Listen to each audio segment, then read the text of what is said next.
हाय, आपके साथ मैं हूँ Surabhi Sharma. India TV YouTube channel subscribe करिए, बेल आइकन दबाएं। नमस्कार, आप देख रहे हैं इंडिया टीवी। आपके साथ मैं हूं अर्चना सिंह। यूपी में आतंकियों की गिरफ्तारी के बाद से देश के कई दूसरे राज्यों में भी आतंकी साजिश का खुलासा हुआ। बिहार जाने वाली ट्रेनों में आईएसआई की बम प्लांट करने की साजिश का पता चला, तो राजस्थान में भी बॉर्डर के कई इलाकों में आतंकी गतिविधियों के अलर्ट के बाद धारा 144 लगा दी गई। सवाल है कि आखिर देश में अचानक से आतंकियों की एक्टिविटी क्यों बढ़ गई है।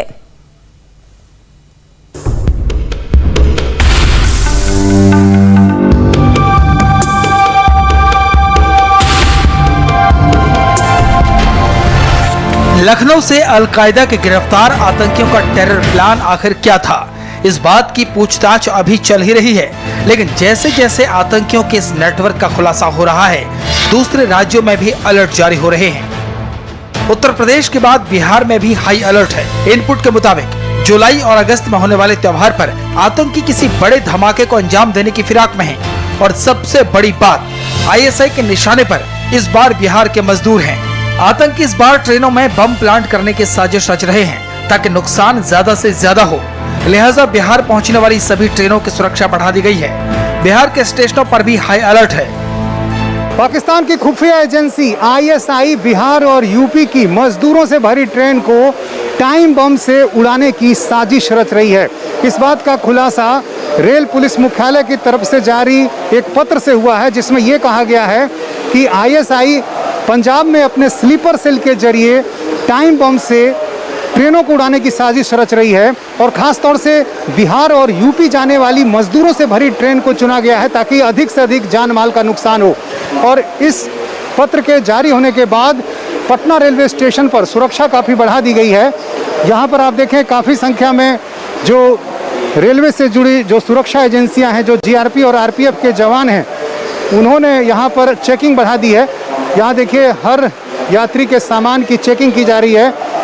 स्कैनर के जरिए देखा जा रहा है, उनके सामानों को चेक किया जा रहा है। जो यात्री हैं उनके बैग को भी खुलवा कर देखा जा रहा है।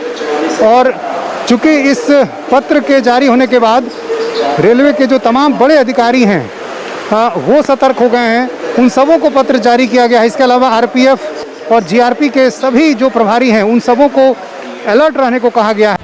दरअसल आतंकियों की कोशिश ये है कि इस बार मजदूरों को निशाना बनाया जाए ताकि सरकार के लिए स्थिति को संभालना और मुश्किल हो जाए।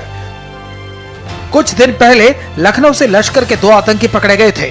फिर बिहार के दरभंगा में बम मिले और सारी कड़ियों को जोड़कर जांच एजेंसियां काम कर रही हैं। सवाल यह है कि आखिर यूपी के भीड़ भाड़ वाले इलाके और बिहार की ट्रेनों में आतंकी कैसे धमाके की प्लानिंग कर रहे थे। क्या देश में फिर से आतंकियों के स्लीपर सेल एक्टिव हो गए हैं? दरभंगा रेलवे स्टेशन पर पार्सल के जरिए ब्लास्ट करने की कोशिश की गई थी। एनआईए अभी उस मामले की जांच कर रही है। 4 आतंकी उसमें गिरफ्तार भी किए गए हैं। और अभी हाल ही में जिस तरह से लखनऊ में अलकायदा से जुड़े आतंकी पकड़े गए हैं, तो इन सारी बातों को देखते हुए इन सबों का तार जोड़ कर देखा जा रहा है। और यही कारण है कि अब जब रेलवे मुख्यालय को ये जानकारी मिली है कि आतंकी इस तरह की साजिश कर रहे हैं, जिसमें मजदूरों से भरी भीड़ भाड़ वाली ट्रेनें चूँकि ये होती हैं, उनमें टाइम बम के जरिए ब्लास्ट करने की कोशिश है, साजिश है, तो इसके बाद अब चेकिंग काफ़ी बढ़ा दी गई है। और यही कारण है कि पटना रेलवे स्टेशन पर अब लगातार इस तरह की सघन चेकिंग हो रही है। जो पार्सल वैन है वहाँ भी चेकिंग की जा रही है। इसके अलावा ट्रेनों में भी सादी वर्दी में भी जो पुलिसकर्मी हैं उनको तैनात कर दिया गया है। जब से यूपी को दहलाने का टेरर प्लान नाकाम हुआ है, धार्मिक शहरों में धमाके वाली साजिशें फेल हुई हैं, आतंकी खतरा बढ़ गया है। लखनऊ में सीरियल ब्लास्ट वाला मॉड्यूल भले ही एक्सपोज हो गया, लेकिन इस बार देश में पाकिस्तानी आतंकी संगठनों के साथ साथ अलकायदा भी एक्टिव हो गया है, इसलिए खतरा बढ़ गया है। बारूद के जखीरे मिले हैं, बम मिले हैं, अन्य अत्याधुनिक हथियार मिले हैं। जब ये देश आजादी के माहौल में मशगूल होता, उस समय वह फिर कहीं ना कहीं कोई बड़ा विस्फोट करके सुरक्षा में सेंध लगाने की कुत्सित षड्यंत्र कर रहे थे। लेकिन समय रहते इस प्रकार के षड्यंत्र को बेनकाब कर दिया गया। सुरक्षा एजेंसियों ने यूपी में तो आतंकी साजिश को नाकाम कर दिया, लेकिन कई दूसरे राज्यों में अब भी खतरा है। अलकायदा नेटवर्क के आतंकी हिंदुस्तान से ऑपरेट कर रहे हैं और आतंकियों का हैंडलर पाकिस्तान में बैठकर कमांड दे रहा है।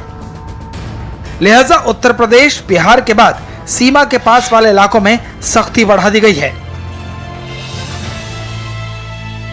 राजस्थान में सीमा पार से घुसपैठ की आशंका के चलते श्रीगंगानगर के आसपास के इलाके के 2 किलोमीटर इलाके में धारा 144 लागू कर दी गई है। सुरक्षा के नजरिए से लगाई गई ये पाबंदी 11 सितंबर तक लागू रहेगी। इसके अलावा प्रतिबंधित इलाके में शाम 7 बजे से सुबह 6 बजे तक आतिशबाजी और बैंड बाजे पर प्रतिबंध रहेगा।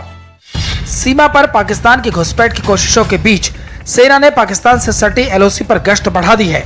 जम्मू में एलओसी पर पाकिस्तानी घुसपैठ से निपटने के लिए सेना अलर्ट है और इधर राज्यों में एटीएस और खुफिया एजेंसियां मिलकर काम कर रही हैं ताकि आतंकियों के हर मंसूबे को फेल कर सके।